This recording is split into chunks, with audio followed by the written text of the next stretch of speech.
Hello friends, welcome back on apex classes digital platform. हम पढ़ रहे थे क्लास 12 का लेसन फर्स्ट, भारत का वैभवपूर्ण अतीत।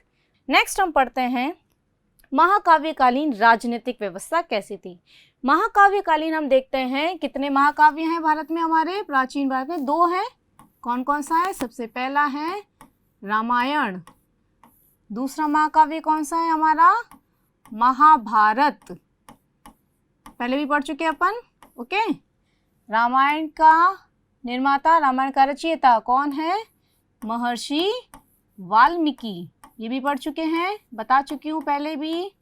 रामायण की रचना किसके द्वारा की गई है? महर्षि वाल्मीकि के द्वारा। और महाभारत की ऋषि वेदव्यास के द्वारा महाभारत की रचना की गई है।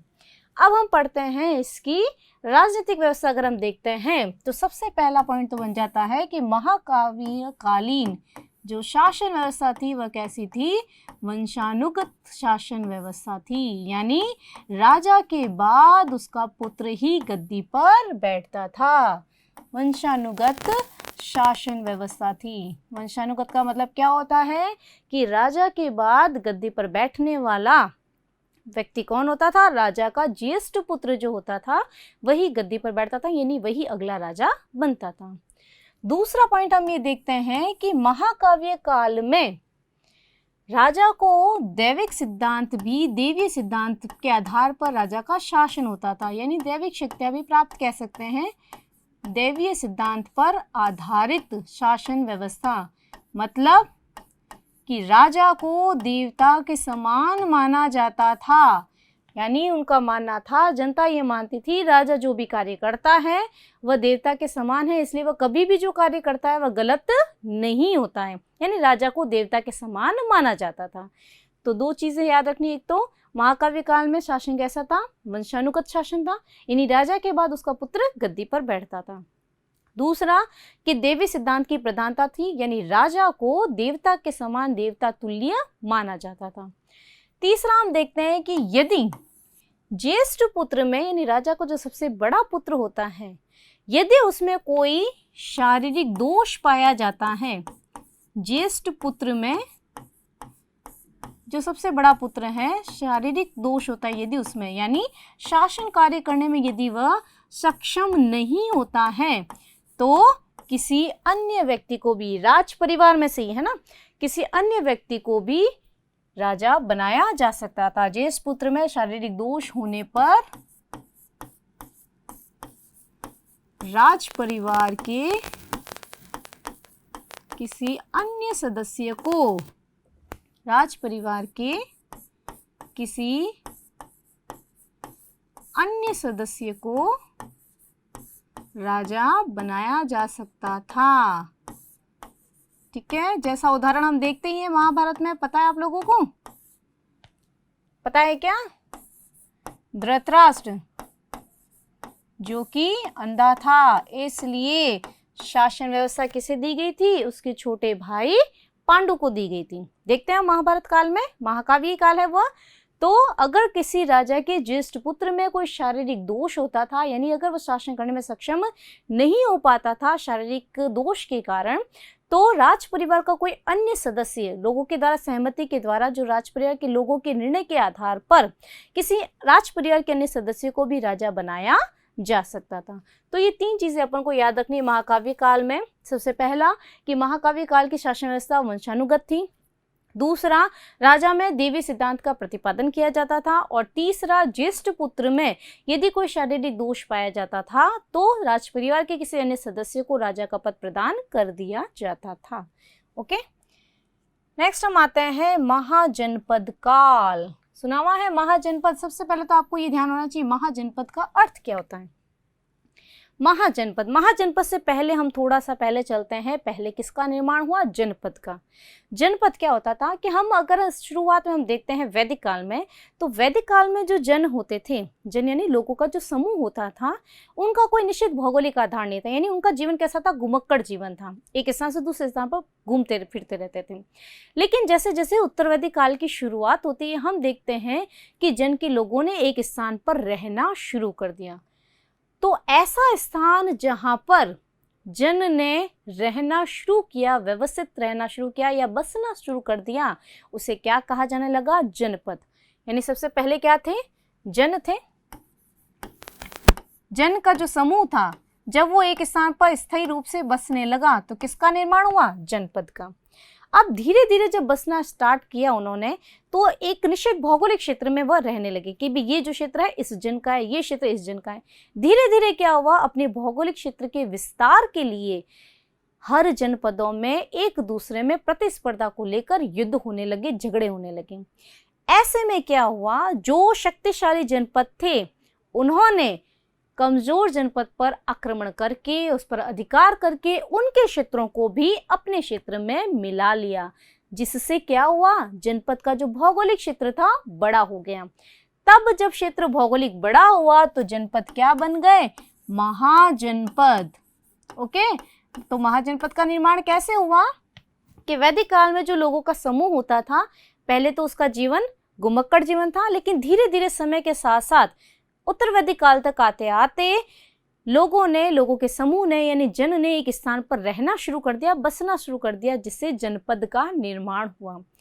जनपदों में भौगोलिक विस्तार को लेकर एक दूसरे में संघर्ष की स्थिति, प्रतिस्पर्धा की स्थिति उत्पन्न होने लगी, जिसके परिणाम स्वरूप जो शक्तिशाली जनपद थे उन्होंने कमजोर जनपदों पर आक्रमण करके उन क्षेत्रों पर भी अपना एकाधिकार स्थापित कर लिया, जिससे जनपद का भौगोलिक क्षेत्र बढ़ने लगा और वह किस में परिवर्तित हो गए? महाजनपदों में परिवर्तित हो गए।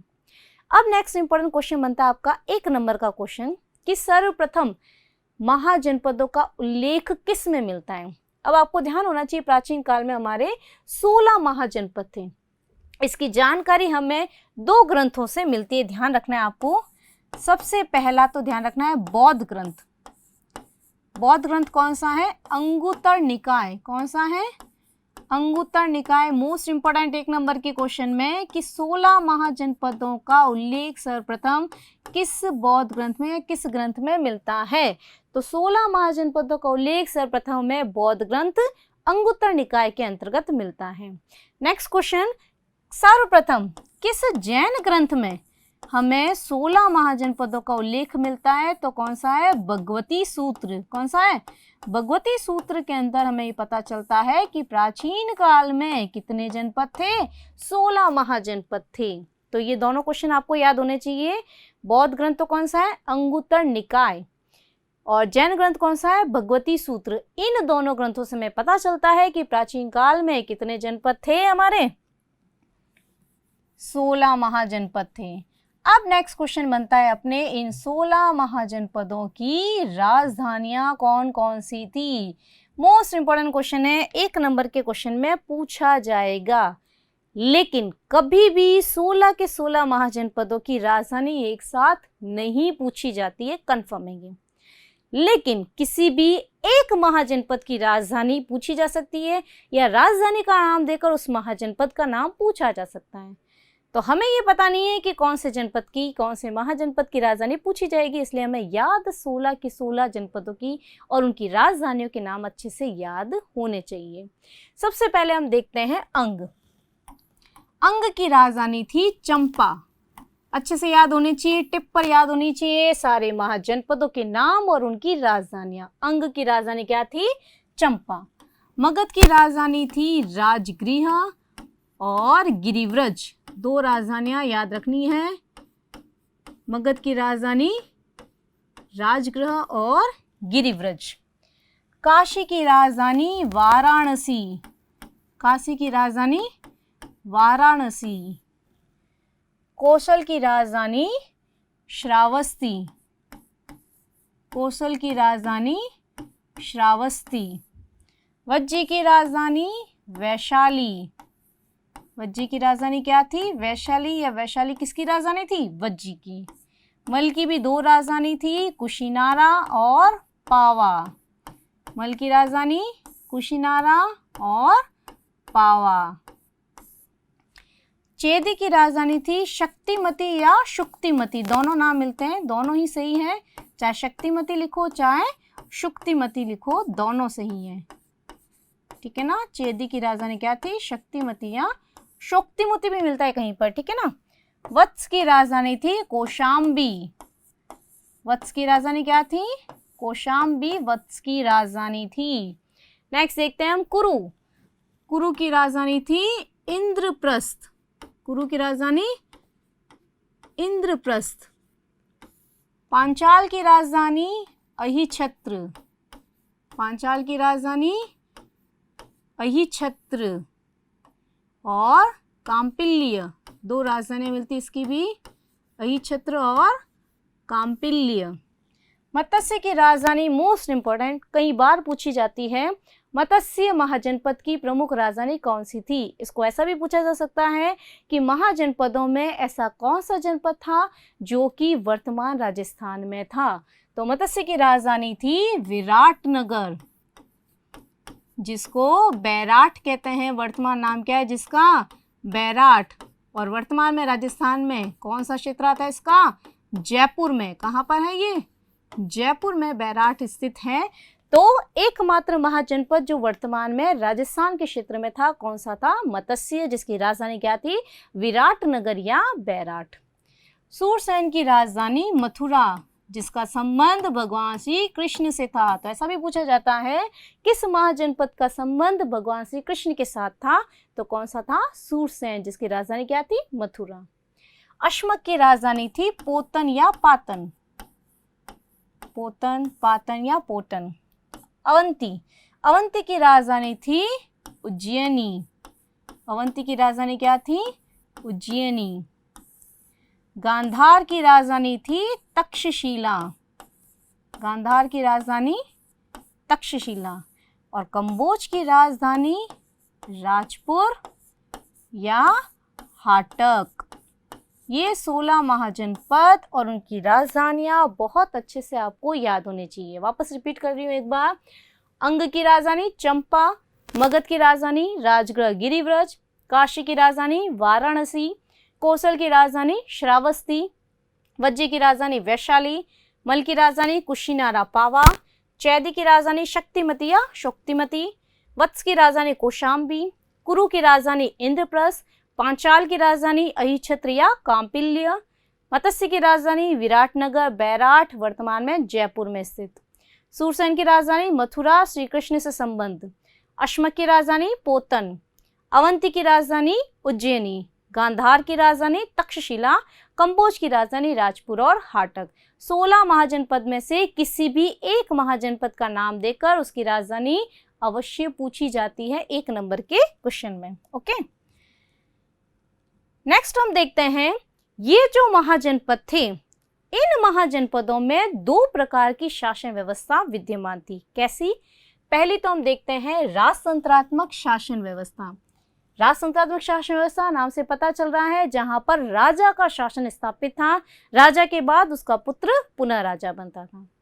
दूसरी शासन व्यवस्था हम देखते हैं गणतंत्रात्मक शासन व्यवस्था, जिसमें जनता जो थी अपने राजा का चुनाव करती थी। यहाँ पर एक अपवाद क्या है कि जनता जिनको चुनती थी वह केवल राज परिवार का कोई सदस्य ही हो सकता था।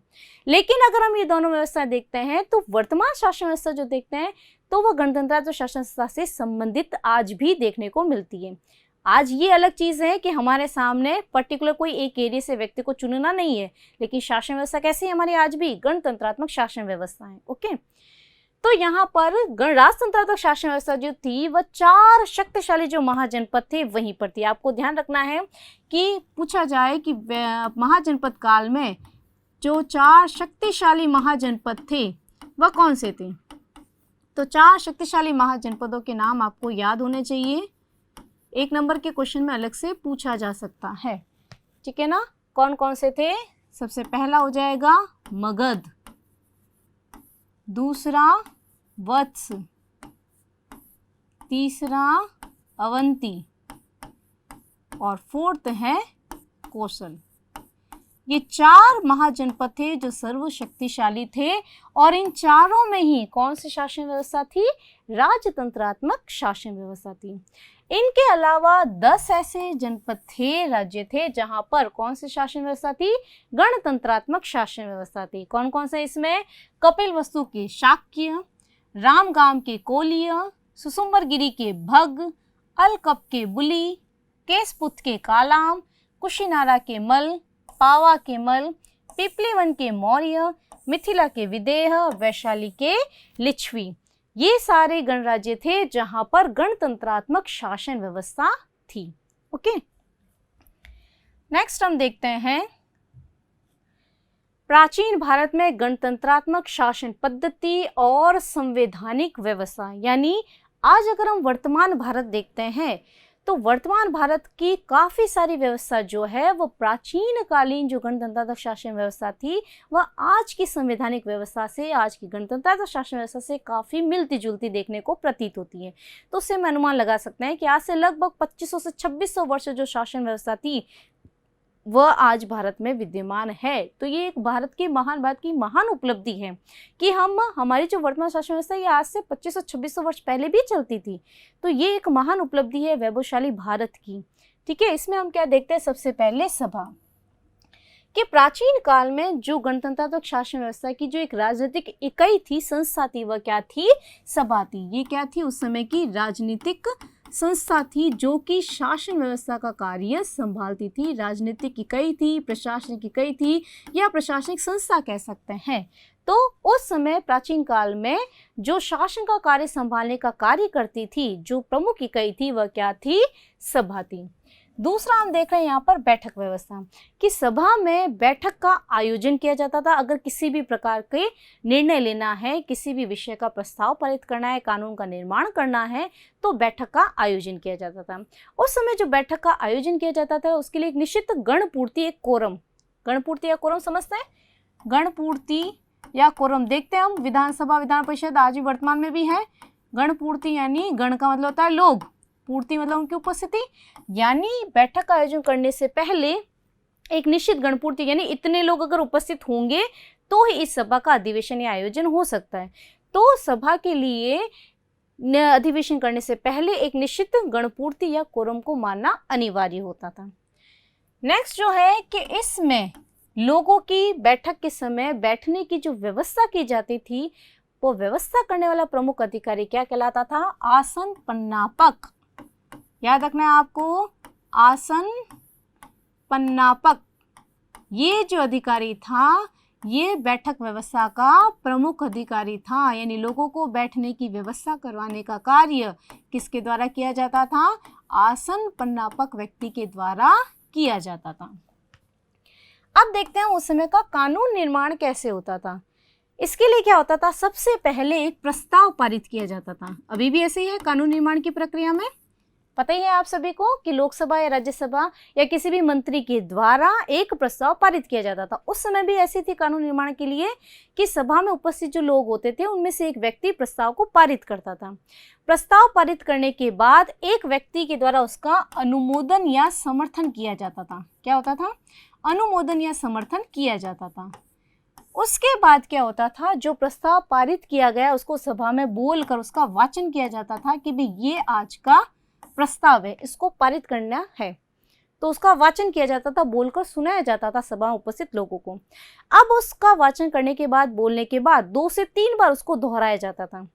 अब जो सभा में लोग उपस्थित हैं उनमें से यदि किसी ने भी यानी मौन रूप से उसको सुन लिया है, किसी ने भी आर्ग्यूमेंट नहीं किया है, किसी प्रकार की बहस उत्पन्न, किसी प्रकार का प्रश्न नहीं किया उसके ऊपर, इसका मतलब क्या होता था कि जो प्रस्ताव सभा के द्वारा स्वीकार बोला जा रहा है उसे सभी सभा उपस्थित लोग जो क्या है, सहमत हैं। यानी किसी प्रकार का विवाद उत्पन्न नहीं हो रहा है, मतलब सभी की मौन को सहमति मान ली जाती थी। तो ऐसे में क्या होता था, सहमति मानने के बाद उस प्रस्ताव को पारित कर लिया जाता था और किसका निर्माण हो जाता था, कानून का निर्माण हो जाता था। लेकिन यदि किसी प्रकार का विवाद उत्पन्न हो जाता था, कोई व्यक्ति मान लो सभा में 20 लोग उपस्थित हैं, उनमें से 10-12 लोग तो उससे प्रस्ताव को पारित करने के लिए सहमत हैं, लेकिन पीछे के जो 8-10 लोग हैं वो उसको पारित करने के लिए समर्थन नहीं दे रहे हैं, उनका मानना अलग है कि नहीं ये प्रस्ताव पारित नहीं होना चाहिए। तो ऐसे जब विवाद की स्थिति होती थी तब क्या करवाया जाता था, मतदान करवाया जाता था, वोटिंग करवाई जाती थी। अब वोटिंग किसके द्वारा करी जाती थी, शलाकाएं, अलग अलग कलर की जो शलाकाएं होती हैं, तिलियां होती ना, शलाकाएं, रंग बिरंगी शलाकाएं जो होती थी वो प्रत्येक व्यक्ति को दे दी जाती थी। अब अलग अलग कलर में होने पर, जैसे मान लो एक मत में दे रहा है, एक पक्ष में दे रहा है, एक विपक्ष में दे रहा है, तो दो कलर की शलाकाएं ले ली। जैसे मान लो एक रेड कलर में ले ली, एक ब्लू कलर में ले ली। रेड कलर वाला जो है इस प्रस्ताव को पारित करवाना चाहता है, ब्लू कलर वाली शलाका जिनके पास है वो उसको पारित करवाने के समर्थन नहीं देता है। अब उनको शलाकाओं को जो जैसा व्यक्ति है उन शलाकाओं को इकट्ठा किया जाता था कि भाई जो जिसका समर्थन कर रहा है वो शलाकाएं अपनी आकर वहाँ पर उठा के एक साइड में रख देवे। फिर उन शलाकाओं को काउंट किया जाता था। फिर उसके बाद में निर्णय लिया जाता था कि भाई रेड कलर वाली शलाकाएं अधिक आई हैं या ब्लू कलर वाली शलाकाएं अधिक आई, यानी पक्ष में ज़्यादा वोट आए या विपक्ष में ज़्यादा वोट आए। तो मतदान का जो बहुमत होता था, बहुमत के आधार पर निर्णय लिया जाता था कि वे सभा उपस्थित लोगों का बहुमत क्या कहता है और उस आधार पर ही उस कानून का निर्माण किया जाता था। अब ये कार्य जो है कई बार तो क्या होता था, प्रत्यक्ष रूप से भी हो जाता था, यानी सभी के सामने उपस्थित है, सभी अपने अपने उठकर आएंगे और अपने अपने जो कलर को चुनना चाहते हैं उस प्रकार की उस कलर की शलाका को उठाकर एक तरफ रख देंगे।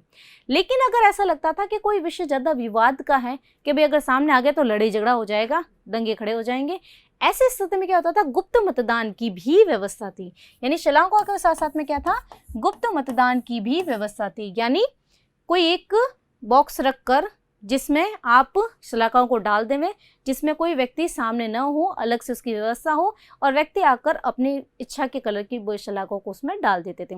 यानी ये परिस्थिति पर निर्भर करता था कि प्रत्यक्ष रूप से मतदान किया जाए या गुप्त रूप से मतदान किया, यानी दोनों प्रकार की मतदान व्यवस्था उस समय के भारत में हमारे मौजूद थी।